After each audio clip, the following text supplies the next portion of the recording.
keep our nation united in defense of those ideals which have been so eloquently proclaimed by Franklin Roosevelt.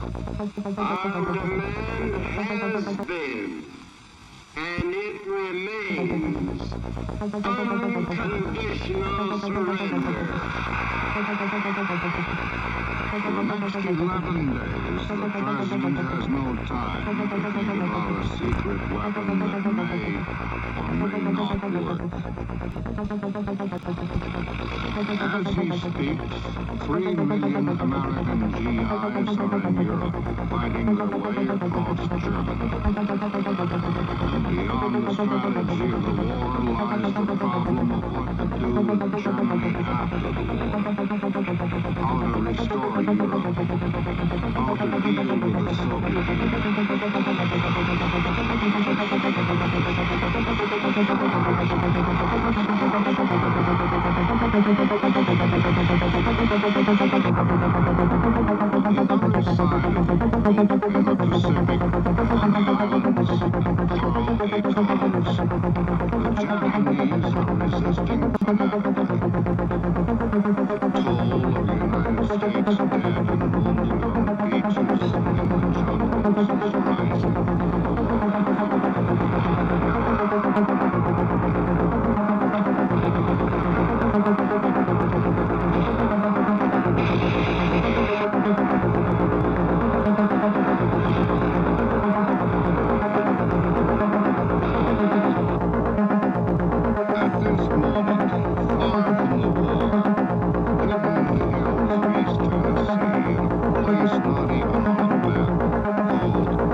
Mr. Stimson reply, well, we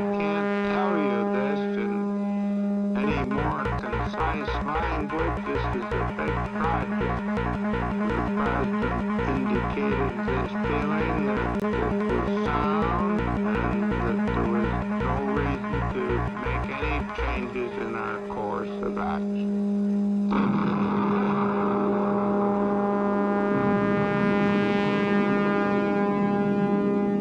As May begins, the Red Army is advancing street by street through the burning ruins of Berlin. The Nazis announced Hitler is dead. The war in Europe is ending. But even as the last bitter battle is being fought, the problems of post-war Europe, the war in the Pacific, now begin to occupy the minds of the political leaders. Stimson again meets in secret with the President.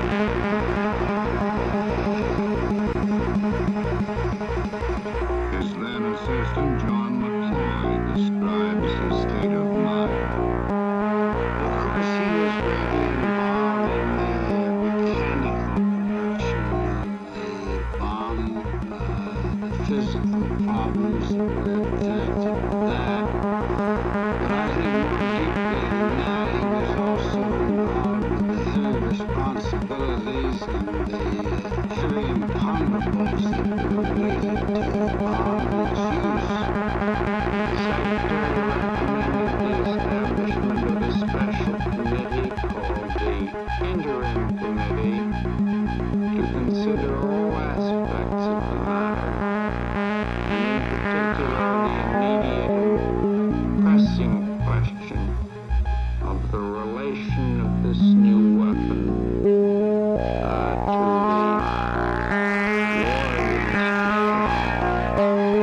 the membership has been worked on until we got what we thought would be a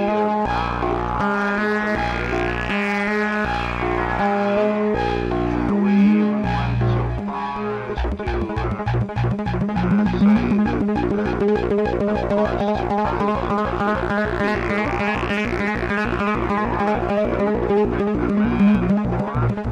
that, of course, he could upset and pick all of his own people. We wanted on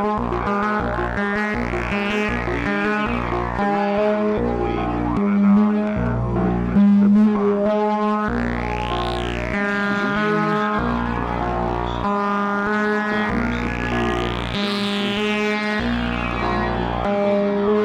Mr. Vice presidency, soon to become his Secretary of State.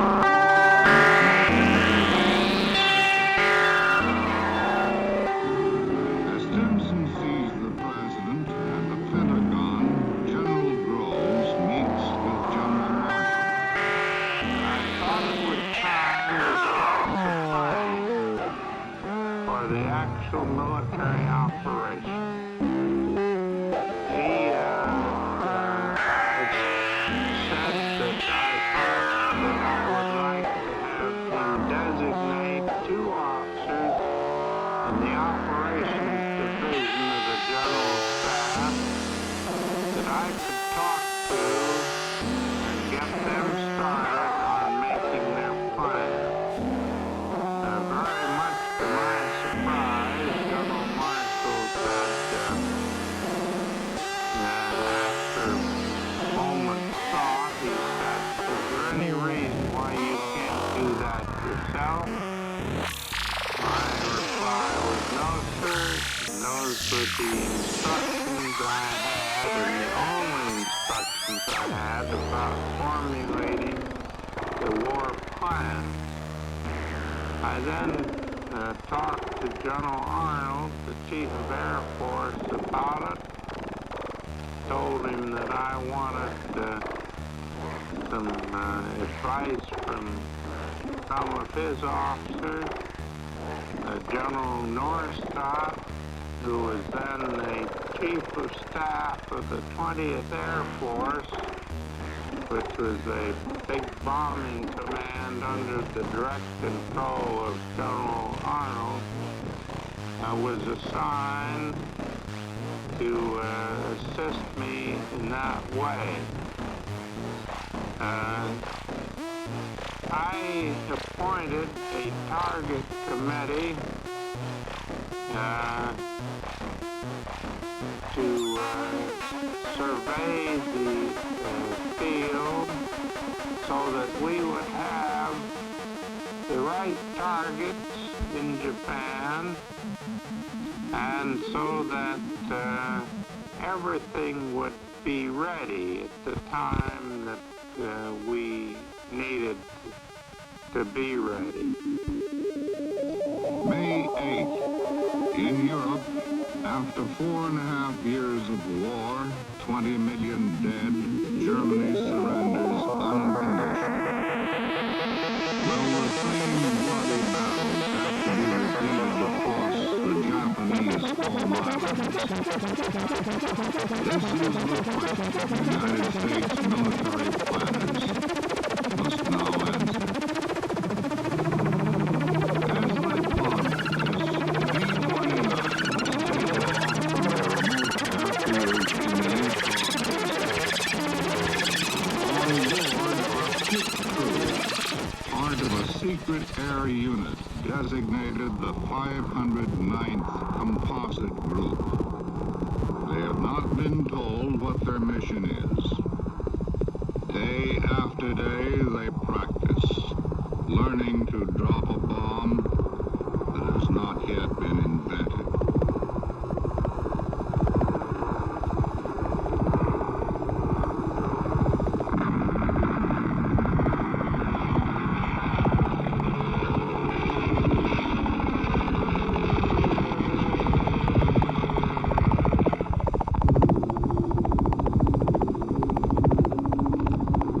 May 9, 1945.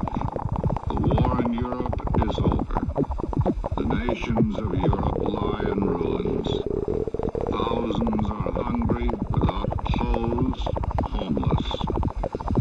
The United States and the Soviet Union begin to quarrel over the future of Germany and Eastern Europe. Winston Churchill urges a Big Three meeting before United States troops are sent to the Pacific. Washington, in answer to Churchill, the President tentatively agrees to a July 1st meeting. Secretary Stimson urges delay. His diary puts it this way. The President has promised to meet Stalin and Churchill the 1st of July, and at that time these questions will become burning. It may be necessary to have it out with Russia on her relations to Manchuria, Port Arthur, and other ports of North China. Over any such tangled weave of problems, this secret would be dominant. And yet there was a problem, as the diary entry goes on to say, in the fact that we would not know by the 1st of July, in all probability, whether or not the weapon was in fact a success. And the Secretary noted that it seemed a terrible thing to gamble with such big stakes in diplomacy without having your master plan in your hand.